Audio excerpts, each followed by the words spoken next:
있던 우리의 삶이 그리스도의 십자가의 보혈을 통해 우리가 죽고 다시 살아나는 것을 통해 우리가 그 죄의 속박으로부터 벗어나고 하나님 앞에서 우리의 삶을 다시금 재조정할 수 있도록 하나님 그렇게 인도하셨다라고 하는 사실을 우리가 이 7장 1절부터 6절까지의 말씀을 통해 함께 살펴보았습니다. 그런데 사도 바울이 여기까지 이야기를 하고 나니까 유대인들 중에 어떤 부류의 사람들이 일어나서 바울을 공격하기 시작합니다. 그런가 보다라고 생각하면 되지만 이 유대인들은 전통과 자기들의 율법적인 규정 그런 것에 참 마음을 대단히 두고 있었던 사람들이었습니다. 그러길래 사도 바울이 여기까지 얘기를 하니까 유대인들 중에서 어떤 부류의 사람들이 일어나서 사도 바울을 공격하기 시작합니다. 그 공격하는 내용은 이렇습니다. 바울, 당신은 우리가 그리스도와 함께 죽고 그리스도와 함께 다시 살아남으로 율법으로부터 해방되었다고 말하는데 그런 식으로 율법을 무시해도 되는 것이냐고 반발한 것입니다. 당신도 어떻게 유대인이면서 또 그리고 유대인 최고의 선생님 가말리엘의 문화에서 공부했으면서 어떻게 그런 식으로 율법을 무시하고 율법을 폄하해도 되느냐 하는 것이 이 사람들의 반발의 요지였습니다. 어쩌면 이렇게 반발하는 유대인들은 바울에 대해서 일말의 배신감을 느끼고 있었을지도 모르겠습니다. 너가 어떻게 그럴 수 있느냐?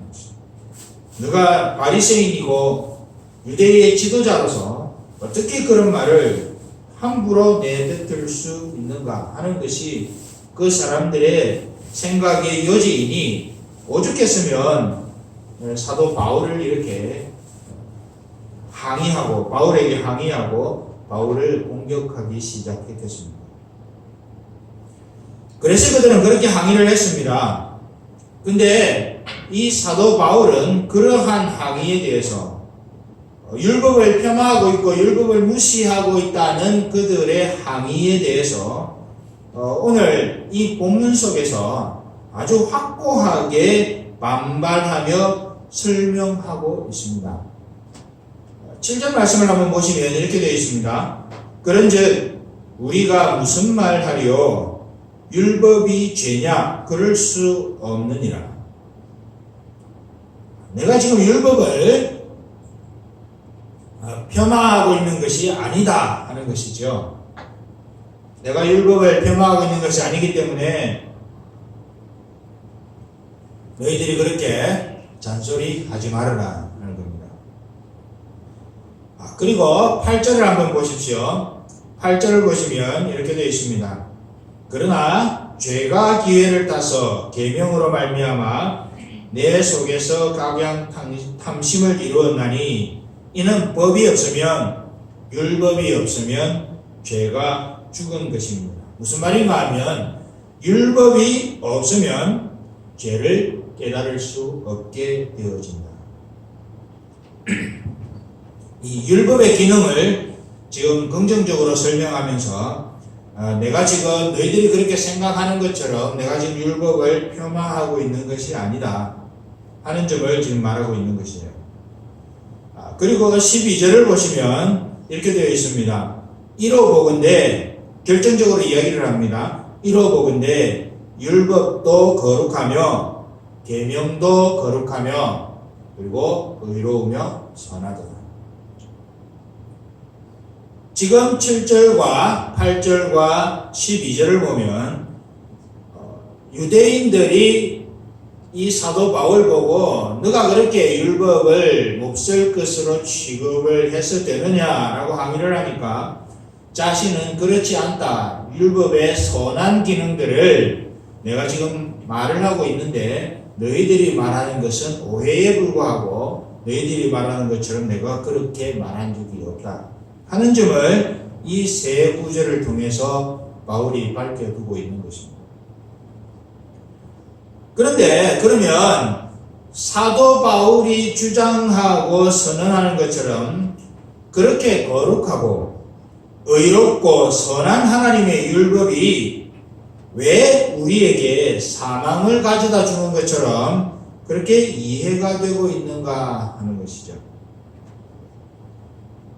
그 이유는 다름이 아니라 율법이 거울이기 때문에 그렇습니다. 오늘 말씀에서 보는 것처럼 율법이 없었다면 우리가 죄를 알지 못했을 것이라는 것이죠. 무슨 말인가 하면 율법이 없었다면 우리가 죄 중에 태어나서 죄를 먹고 마시면서 살아가는 이 인생의 이런 모습들을 율법이 없었다면 깨닫지 못했을 것이다 라고 하는 말입니다. 그렇기 때문에 율법이 가는 곳마다 죄가 드러나게 되는 거예요. 율법이 가는 곳마다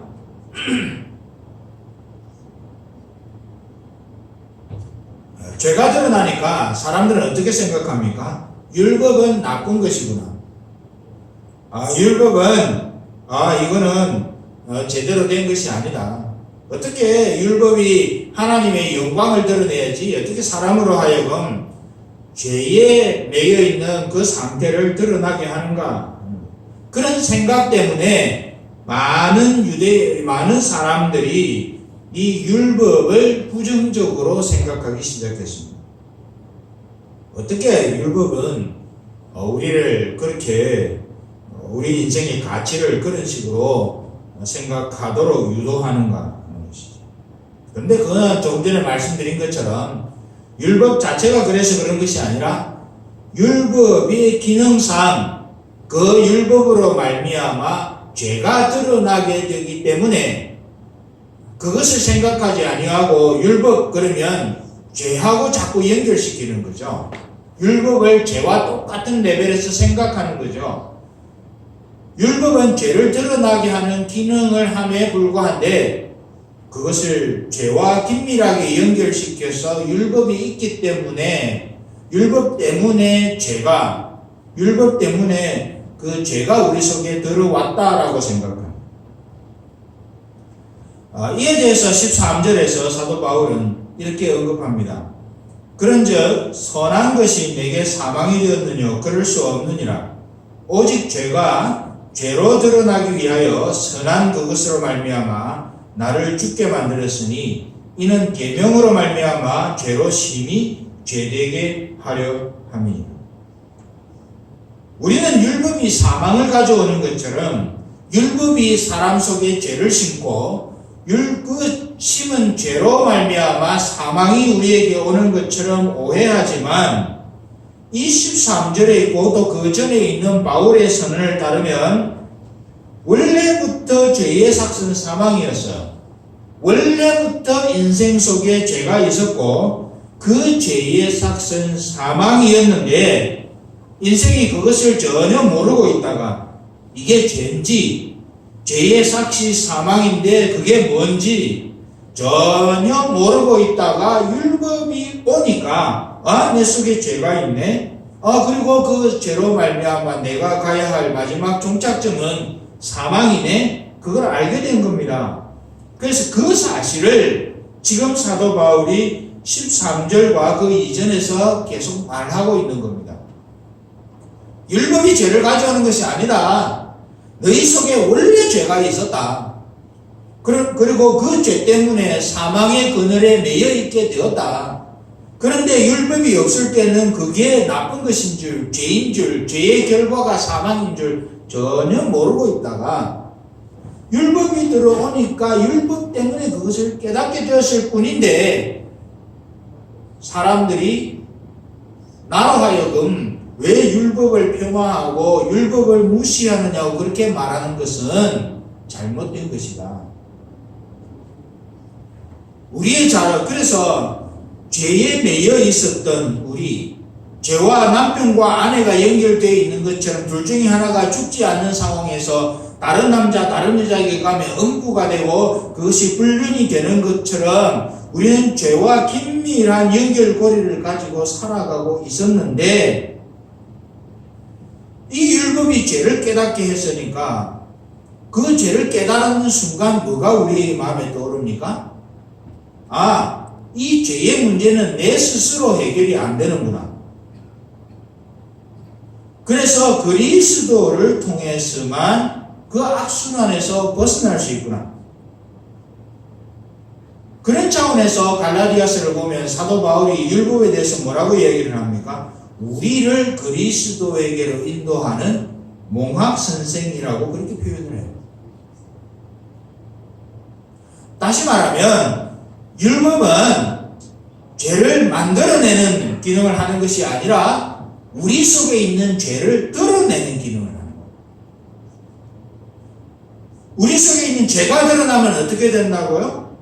우리가 내가 단 줄 알았는데, 내가 뭔가 되는 줄 알았는데, 내 삶이 이렇게 잘 굴러갈 줄 알았는데 내 속에 죄가 너무 많네. 내 속에 있는 자원을 가지고는 이 죄의 결과를 해결할 수가 없네. 그러면 어떻게 해야 되지? 아, 그리스도께 나아가야 되는구나 라는 것까지 알게 하는 기능이 율법의 기능이랍니다. 결국 무슨 말인가 하면 율법의 기능은 우리 인생의 죄악을 깨닫게 하여 우리 안에 어떤 구원의 여망도 없음을 알게 하고 그리하여 겸손하게 그리스도께 나아가도록 하는 데 있다. 하나님이 율법을 주신 것은 그것이라.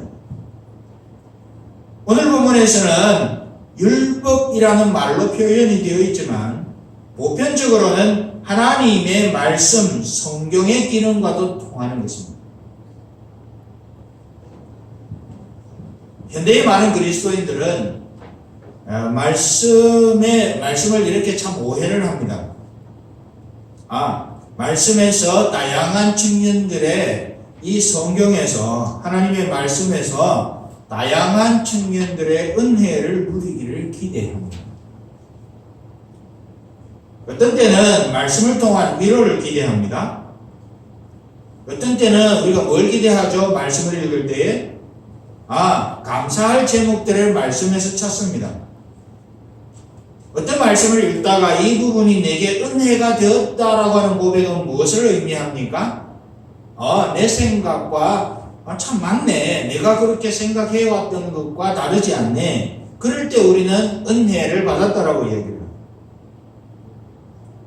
또 말씀을 통해 치유의 은혜를 기대할 때도 있습니다. 그 외 여러 가지 우리가 말씀을 읽으면서 기대하는 은혜들, 기대하는 다양한 측면의 은혜들이 우리는 있습니다.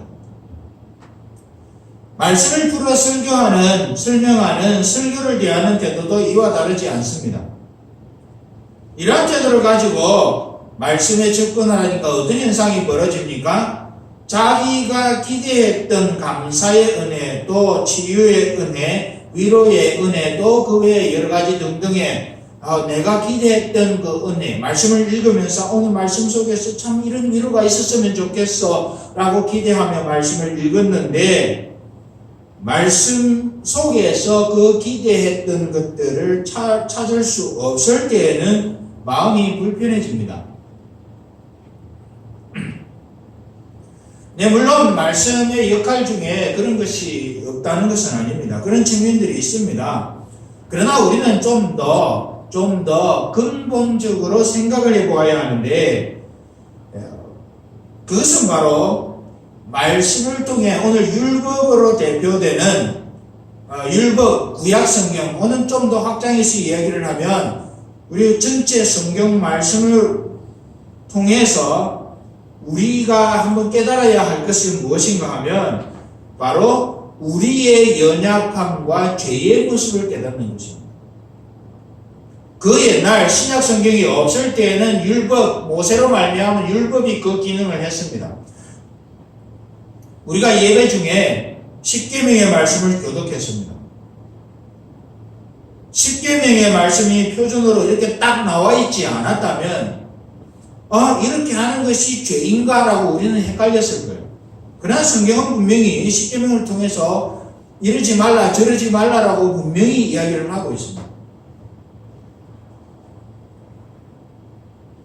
너는 나 외에는 다른 신들을 네게 있게 말지니. 그러고 나서 2계명, 3계명, 4계명, 5계명, 10계명에 이르기까지. 그런데요, 구약 성경 전체, 특별히 모세오경은 이 10계명의 말씀을 해설해 놓은 거예요. 그러면 결국은 무엇입니까? 이 구약 성경, 신약 성경이 없을 때에 이 구약 성경은 그 중요한 기능이 우리의 죄성을 깨닫게 하는 데 있었다는 거예요. 그 이후에 신약 성경이 기록되고 나서 신약 성경을 포함한 하나님의 말씀의 기능도 역시 똑같습니다. 성경의 어떤 부분들을 보면서 하나님께서 어떻게 성경에 이런 것들을 기록해 뒀을까 생각해 본 적이 없으십니까? 어떻게 이런 것들이 성경에 기록되어 있나? 하나 예를 들겠습니다. 시아버지와 며느리가 불륜을 저지르는 이야기가 성경에 있습니다.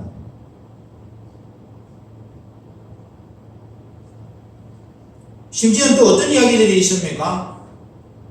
동성애에 대한 이야기도 성경에 기록되어 있습니다. 이 거룩한 책에 어떻게 그런 일들이 기록되어 있는 거예요? 우리는 잘 아는 다윗의 경우도 그렇지 않습니까? 한밤중에 거닐다가 목욕하는 여자를 보고 바세바를 보고 그 바세바를 취하기 위해서 사람을 죽이는 살인죄를 저지르는 사람이 성경에는 하나님의 사람으로 기록이 되어 있는 거예요.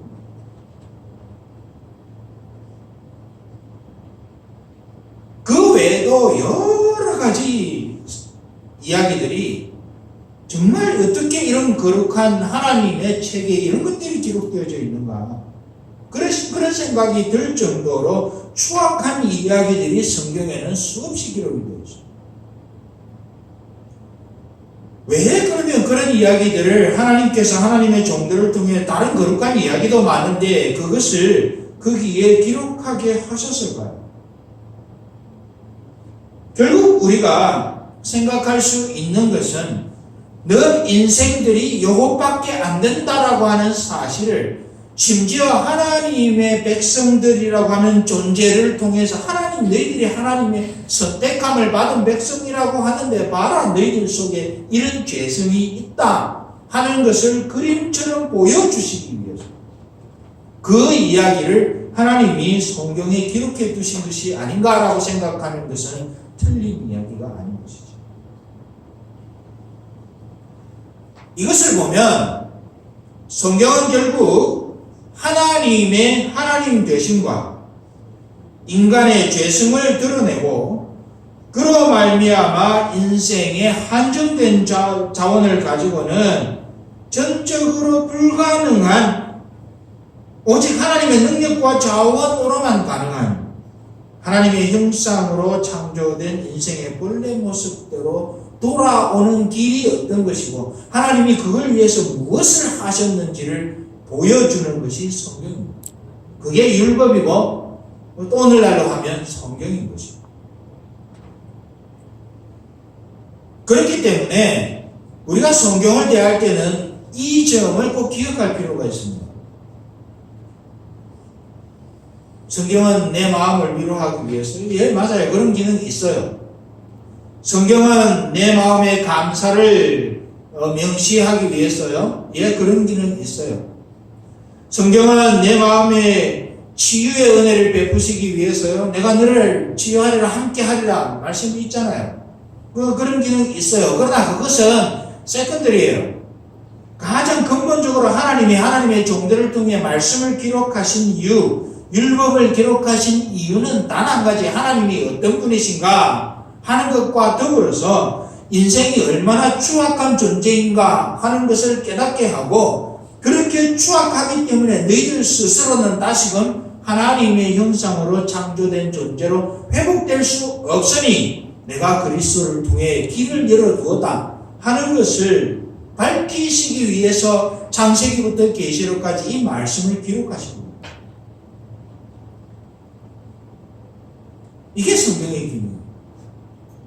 그 이야기를 율법을 무시한다고 사도 바울에게 항의하는 유대인들을 향해서 사도 바울이 너희들이 생각하는 것처럼 율법은 그런 기능을 갖고 있는 것이 아니라 율법은 이렇게 인생의 죄악을 드러내고 하나님의 은혜를 밝히는 역할을 하는 거예요. 그걸 지금 강조해요. 그렇기 때문에 성도 여러분, 우리가 꼭 기억해야 할 것은 이러한 사도 바울의 선언, 이것이 율법으로 대표되는 말씀을 대하는 우리의 태도이어야 합니다. 성경을 읽고 묵상하는 중요한 우선적인 목적 중에 하나가 아까 말씀드렸던 대로 하나님을 아는 것입니다. 하나님을 아는 것이 첫 번째 목적입니다. 성경을 왜 읽어야 하는지. 그리고 다른 중요한 한 가지 목적은 내가 누구인지를 아는 겁니다.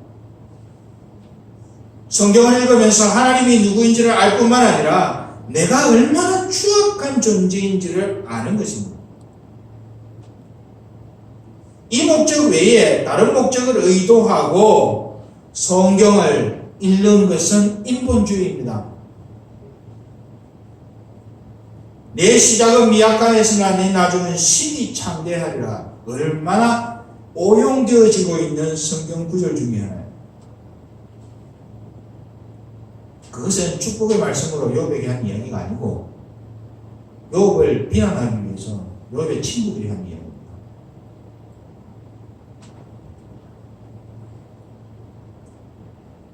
이 목적 외에, 그런 성경의 근본적인 목적 외에 그 목적을 가지고 성경을 읽는 것은 인본주의에 불과하다는 사실을 우리는 기억할 필요가 있습니다.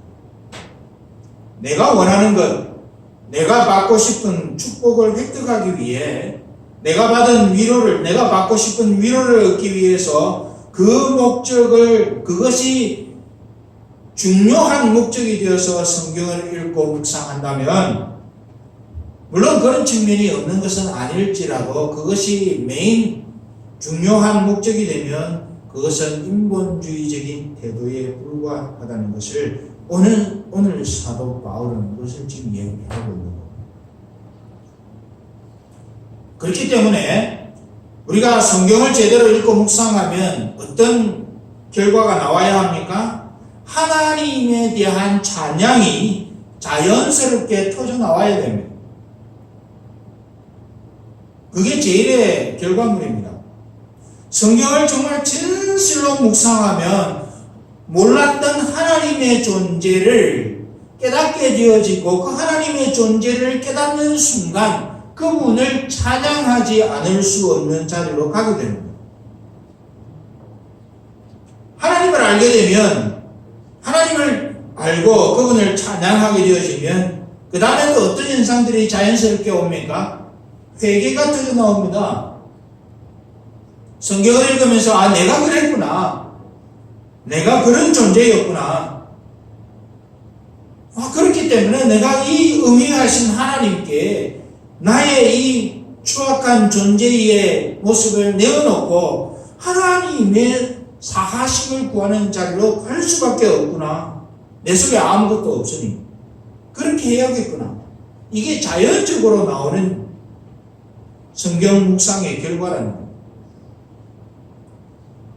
그런 인생을 긍휼히 여기시고 하나님의 모양과 형상대로 창조된 그런 원래의 모습대로 되돌리려고 하는 하나님의 역사에 대한 감사가 또한 자연스럽게 흘러나와요. 만일 성경을 읽는 중에 이런 경험들이 우리에게 있다면 우리는 성경을 제대로 읽는 것입니다. 또 성경을 제대로 묵상하는 것임을 증명하는 것입니다. 그렇기 때문에 여러분, 저와 여러분은 천박한 은혜에 우리 자신들을 자꾸 몰입시켜 가지 마시기를 바랍니다. 예배에 참석하는 것도 마찬가지입니다. 내가 은혜를 받기 위해서 예배를 참석하는 것은 인본주의적인 성향을 갖고 있는 것입니다.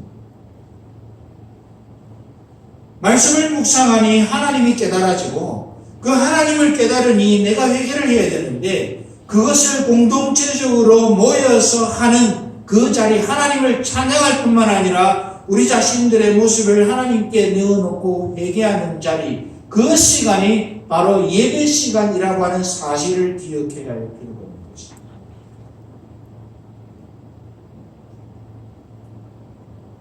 예배를 안 드리면 마음이 불편하니까, 성경을 읽지 않으면 왠지 하나님이 나를 힘들게 하실 것 같으니까, 우리가 은혜를 받지 않으면 내 삶이 이어지지 않을 것 같으니까, 이건 아니라는 거예요. 그래서 예배를 마치고 집으로 돌아가는 그 순간에 우리 속에 있어야 될 마땅한 태도는 그 만난 하나님에 대한 흔적 때문에 한 주간의 내 삶이 더 조심스러워지고 그 내 삶을 인도하시는 하나님에 대한 감사와 찬양으로 예배 이후에 우리의 마음이 세팅이 되어야 되는 거예요. 그래야 그 삶이 하나님이 보실 때에 정상적이고 아름답다 인정해 주시는 삶으로 세워져 갈 수 있습니다. 아, 은혜 받았어. 맞아, 그 말은 내가 전에부터 생각해 오던 이야기였는데, 어떻게 하나님이 이 말씀으로 내게 주셨나? 인본주의입니다. 오늘 목사님 설교를 들으니까 어떻게 저게 내 마음하고 똑같다. 목사님, 아멘. 인본주의. 예배의 목적이 성경의 목적으로 그렇게 가지고 있습니다. 말씀을 맺습니다. 오늘 이 말씀 속에서 사도 바울은 율법으로 대표되는 하나님의 말씀의 기능이 우리 속에 있는 죄를 깨닫게 하고 그 죄를 주님 앞에 내어놓고 하나님의 용서를 구하는 사죄의 자리로 가게 하는 것이라는 거예요. 많은 사람들이 그것은 아니다 라고 이야기를 할지라도 사도 바울은 분명히 그 점을 여기에서 말하면서 이것이 율법의 기능이자 말씀의 기능이니, 그러므로 율법을 통해 죄가 드러나는 것은 율법이 주는 것이 아니라 우리 속에 원래부터 있던 죄가 말씀으로 말미암아 드러나는 것이니 그 점을 꼭 기억하라는 이 사도 바울의 엄미한 권고를 우리는 마음으로 새기며 우리의 일상을 살아나갈 수 있어야 하겠습니다. 이러한 영적인 역사가 저와 여러분 모두에게 넘칠 수 있기를 간절히 소망합니다.